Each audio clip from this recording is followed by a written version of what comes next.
Oi, eu sou o Wendel, bom dia, boa tarde, boa noite, galera. O ano está terminando, 2020 foi um ano bem puxado, bem pesado para todos nós, né, para o mundo inteiro. Mas, como eu vivo nesse universo da dublagem, é disso que eu quero falar hoje. Foi um ano muito pesado de várias formas, né?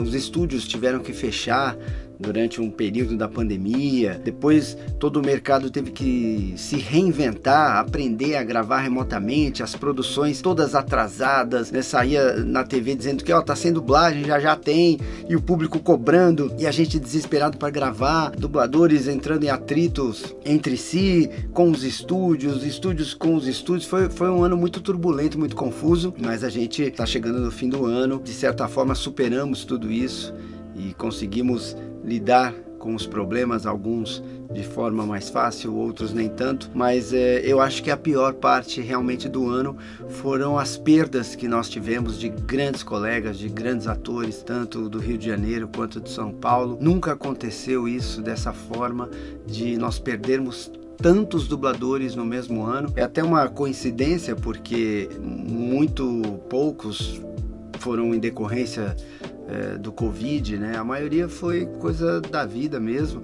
ou vai saber, né, de desdobramentos aí desse lockdown que nós fomos obrigados a viver em função do que a vida nos apresentou. Esse vídeo é uma homenagem a essas pessoas que, através de seus trabalhos, através de seus talentos, através das suas almas, da sua dedicação a essa arte, estarão sempre marcadas nesse vídeo, na dublagem, nas nossas mentes e principalmente nos nossos corações. O primeiro que eu vou mencionar aqui é o Roberto Barreiros, que era um cara incrível. Eu vi ele muito poucas vezes quando era bem pequenininho, mas como desde criança eu frequentava, né, esse universo, TV Tupi, rádio, televisão e tal, então eu vi ele algumas vezes, lembro bem disso, mas obviamente não tive nenhum contato. Esse cara era simplesmente um gênio da dublagem. Ele trabalhou em todas as áreas, né? Foi radialista, foi ator, era comediante. Eu lembro de assistir vários programas de humor em casa, assim, naquela época a família se reunia para ver TV aberta, então tinha alguns programas de humor e ele sempre fazia ali alguns personagens. Era um cara muito talentoso, muito engraçado, e personagens marcantes que ele fez ali na década de 60, para vocês verem como faz tempo. Ele fazia a Tartaruga Tuxê, que era um desenho que eu gostava. Tartaruga Tuxê, executante de feitos heróicos.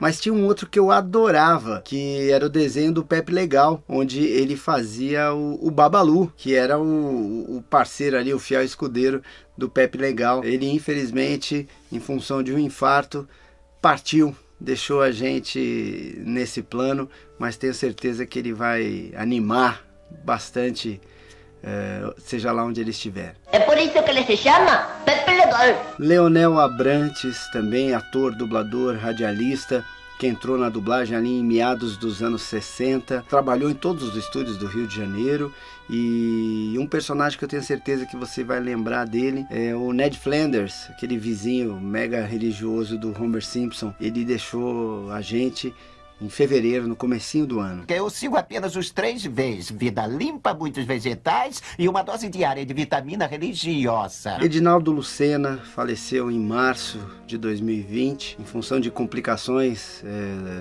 do Alzheimer. Morreu aos 82 anos. E olha que coisa curiosa, ele começou como ator em Pernambuco nos anos 50. Ele participou da primeira montagem da Paixão de Cristo. Primeira montagem da Paixão de Cristo, ele estava lá. Aí depois foi para o Rio de Janeiro, começou a trabalhar como dublador. Um personagem marcante que eu posso citar, que vocês vão lembrar, que é o Conde Dooku, de Star Wars. Mestre Yoda.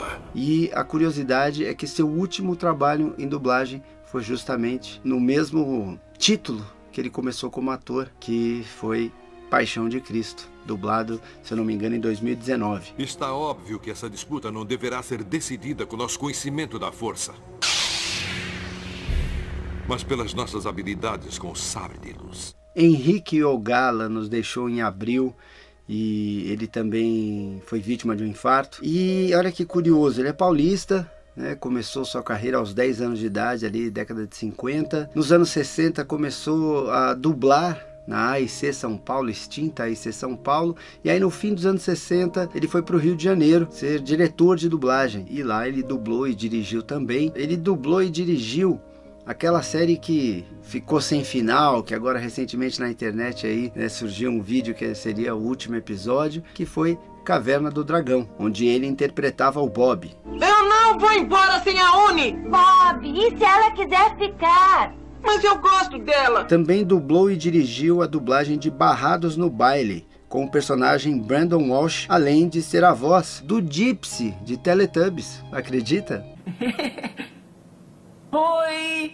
Já em maio faleceu Cristina Camargo, que era irmã do Emerson Camargo, o grande Emerson Camargo, que faleceu em 2017, fazia a voz do National Kid, cara muito legal, muito bacana, sempre foi muito carinhoso e gentil comigo. E a Cristina, que era irmã do Emerson, ela, entre vários trabalhos, né, ela começou aos 10 anos de idade na Gravação, nos anos 50. Ela dublava a Judy Jetson, da série Os Jetsons, que eu assistia quando era criança, eu amava. E um outro trabalho muito marcante da Cristina Camargo foi a Penny, de Perdidos no Espaço. Esse eu confesso que eu já não assistia tanto, mas ela fez só até o episódio 53, quando ela deixou a dublagem para trabalhar como professora, que era a sua grande paixão, sua grande vocação, apesar de ter sido uma dubladora incrível por muitos anos e que está aí, né, marcada na história da dublagem, deixando sua voz eternizada. Se minha canção ganhar, como prêmio terei um encontro com ele, e eu não posso perder. Outro dublador, esse partiu em julho,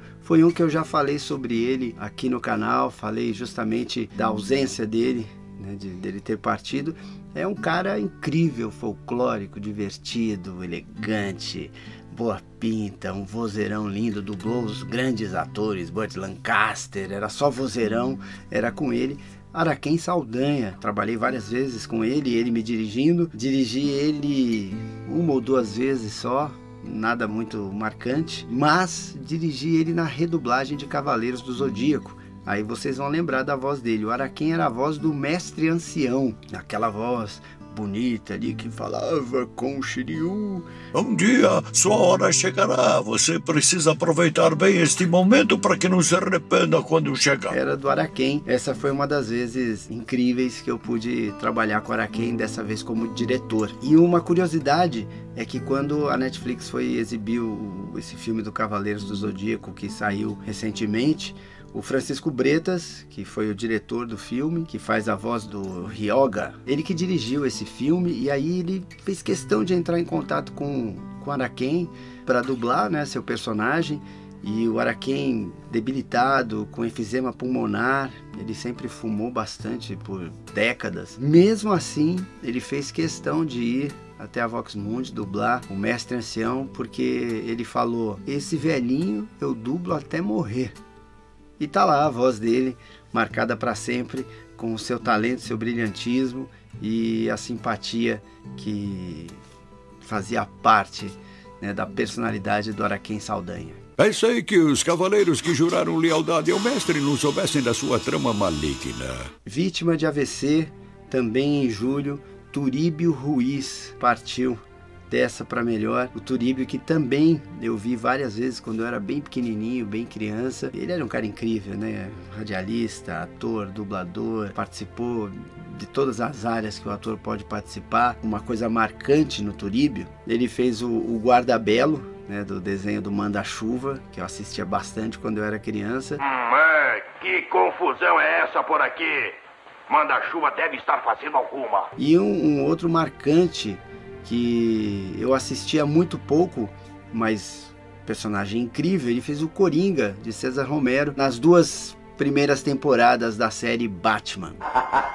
Travessura, comissário. Vamos deixar seus soldadinhos de chumbo lá fora. Infelizmente partiu em agosto Neuza Azevedo, que era uma pessoa incrível, querida, uma das melhores diretoras de dublagem que eu já vi. Um dos primeiros trabalhos que eu fiz com a Neuza foi a série Super Vic, na BKS, onde ela fazia a minha mãe. Como esqueceria? Isso vai nos custar uma fortuna. A Neuza já dublava antes, né? Começou nos anos 70 também na AIC São Paulo. E como diretora, ela dirigiu muitos anos, né? Foi onde ela trabalhou mais como diretora, na Marshmallow, né? A antiga versão Marshmallow.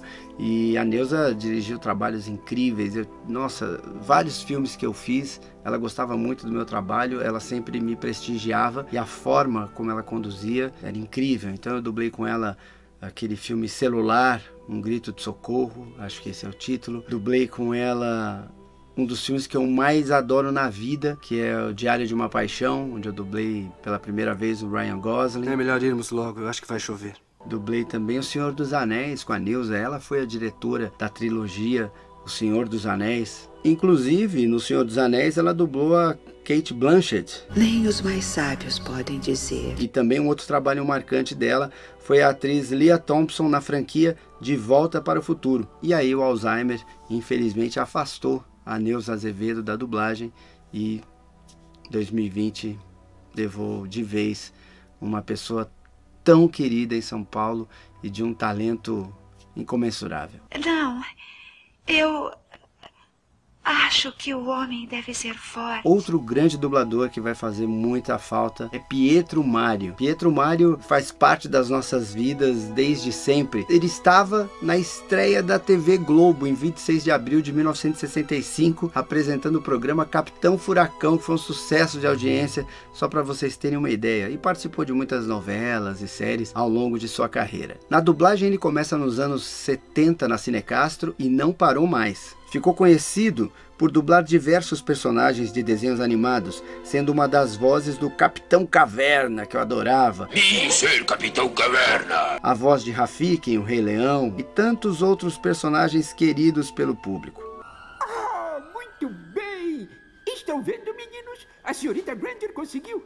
Esplêndido! Em maio de 2020, o Covid o pegou e ele foi internado, mas o fato é que ele se recuperou, ele saiu, teve alta, mas saiu com sequelas e aí em função de complicações, obviamente advindas do vírus, ele acabou não resistindo e em agosto nos deixou, deixando apenas o seu legado e a lembrança que todos os colegas têm de ser uma pessoa extremamente agradável e querida. Com ventos alísios e brabos sudoestes, no incessante sobe e desce, inclina a este, aderna boreste. No início de novembro, quem nos deixou foi o José Carlos Guerra, que era um dublador incrível, começou, assim como a maioria dos paulistas, na A e C, né, na década de 60, e o Guerra ele era querido por todo mundo, era um cara bonzinho, boa praça, sempre de bom humor, totalmente suave, na nave, sabe, um cara muito legal. Eu conheci o Guerra criança, né, quando eu era criança,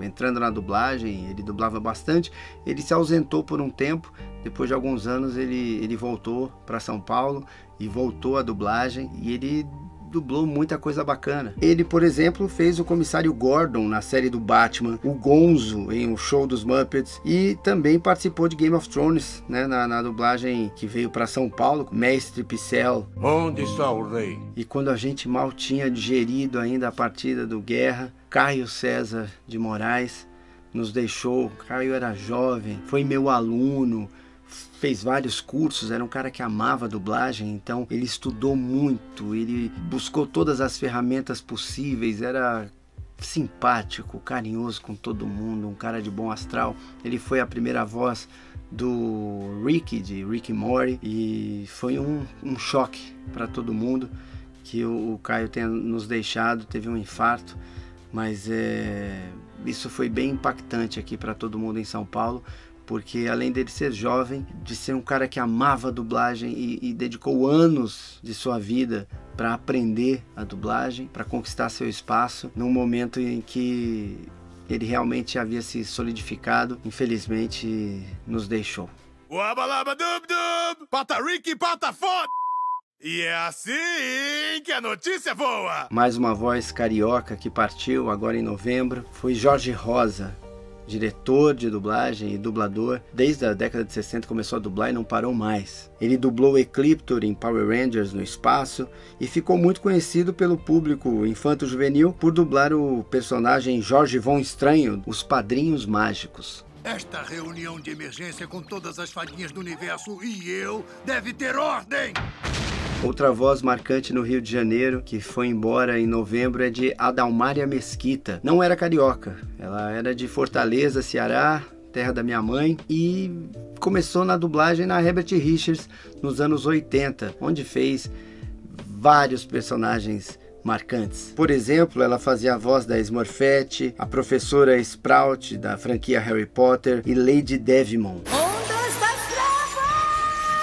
2 dias depois da partida da Adalmária, o baque foi aqui em São Paulo com o falecimento do Jonas Mello, que era um cara queridíssimo, era uma figuraça, um cara muito boa praça. O Jonas tinha um vozeirão e ele fez rádio, fez dublagem, fez várias novelas, filmes para o cinema. Inclusive, uma das novelas foi, meu Deus do céu, acho que chamava Acorrentada, uma novela do SBT, onde eu fui filho do Jonas Mello. E o mais engraçado é que a gente fez essa novela juntos, eu era criança, e aí, muitos anos depois, eu fui dirigir ele na Alamo, na redublagem de Cavaleiros do Zodíaco, porque o Jonas era aquela voz do narrador, né, que do começo do episódio era aquele vozeirão, era do Jonas Mello. Seiya e outros cavaleiros que se dirigiam até Asgard ouviram uma terrível verdade dos lábios de Flair. E aí um dia, conversando ali num café, eu comentei das gravações da novela, uma brincadeira que fizeram, que ele que foi o protagonista da brincadeira, que era para cantar parabéns pro diretor da novela. E aí ele falou, você tava lá? Eu falei, pô, eu era o seu filho. Aí ele falou, era você? Isso é engraçado por quê? E faz todo sentido. É porque pra mim, como eu era criança, eu tinha uma visão do Jonas. Sei lá, 15 anos depois, quando eu vejo o Jonas, pra mim ele tá igual. Na minha perspectiva ele tá igual. Mas o contrário não, ele me viu criança. Aí de repente ele me encontra já homem, barbado e tal, ele realmente não associou. Mas foi uma coisa muito engraçada. E o Jonas fez personagens muito famosos. Ele era a voz do dragão Shenlong, de Dragon Ball Z, e J.J. Jameson no desenho do Homem-Aranha, na década de 90. E para o pessoal que curte games, por exemplo, ele fazia a voz do personagem Brown, do League of Legends. Não posso realizar esse desejo. Eu fui criado por Kami-sama. Sendo assim, eu não posso realizar desejos que superem o seu poder. E a última voz que partiu, dessa vez aqui de São Paulo, foi da Nair Silva, agora em dezembro, que foi assim uma comoção em São Paulo, porque a Nair, ela era uma personagem de muita intensidade, de muita personalidade, uma pessoa muito marcante, aquela pessoa que não passa despercebida em lugar nenhum, porque ela era intensa, ela tinha uma voz forte e era extremamente carinhosa, bem-humorada, promovia festas e festas e festas e mais festas, todo mundo participou em algum momento de uma festa da Nair. Ela foi mulher do Líbero Miguel, que era a voz de Satangos, do Jaspion, e a Nair foi uma grande diretora que dirigiu na Alamo e depois passou anos e anos e anos e anos dirigindo na Clone, aqui em São Paulo. A Nair era extremamente querida, não só por tudo isso que eu falei, mas porque talvez ela tenha sido a pessoa que mais ingressou atores na carreira de dublador, porque ela incentivava mesmo, ela dava força mesmo, ela cobrava, catava pelo colarinho, você tem que vir, você tem que prestar atenção, eu vou te colocar no papel, você vai fazer, se você não fizer eu te mato. Então ela tinha essa coisa, ela era muito intensa, muito enérgica e extremamente carinhosa. É absurdo o número de pessoas que a Nair transformou em dubladores. Ela sempre foi, sem dúvida nenhuma, a pessoa que mais deu oportunidade a novatos. Teve uma infelicidade que ela quebrou o pé, se eu não me engano, e aí ela teve que ir operar e lá pegou Covid, ficou bastante tempo entubada e lutou muito por mais de 20 dias, mas infelizmente não resistiu. E essa foi uma perda irreparável. A Nair tinha uma voz incrível, ela conseguia fazer um grave bonito, um grave rouco e fazer um agudinho. Aqui em São Paulo, por exemplo, ela era a voz da Whoopi Goldberg em vários filmes. Nos desenhos fez a voz da Martha Generic em O Fantástico Mundo de Bob, Teda Funny em Doug e também a Rainha Ames da série Esquadrão Relâmpago Changeman. Hoje eu quero conversar sobre música, porque é isso que eu sou professora de música e é disso que eu gosto. Por último, eu preciso fazer uma menção honrosa a um homem que não foi dublador, mas foi o grande responsável, o criador de uma das maiores empresas de dublagem do Brasil, que é a Delarte, Carlos de la Riva. Eu não o conheci, mas conheci o Sérgio, filho do de la Riva, que hoje é quem comanda e toca a Delarte, que faz um trabalho incrível de dublagem, que é um celeiro de diretores, atores e uma empresa responsável por dublagens sensacionais de vários títulos muito famosos. O Carlos de la Riva era conhecido por ser um excelente mixador, mixou vários filmes brasileiros, vez ou outra até filmes estrangeiros. Ele mixou Star Wars, foi elogiado inclusive pelo George Lucas e infelizmente partiu, mas deixou aí um legado de talento, de criatividade e de profissionalismo, que é muito importante nos dias de hoje. É isso, galera. Eu não poderia terminar esse ano sem prestar essa homenagem a esses talentosíssimos atores, diretores e, no caso, né, do Carlos, um mixador e um pioneiro da dublagem, porque tudo que a gente faz hoje e vai continuar fazendo vem e nasceu através do talento dessas pessoas. Fica aqui o registro do meu canal, para sempre, o agradecimento a essas pessoas que estarão eternizadas com suas vozes e nos nossos corações.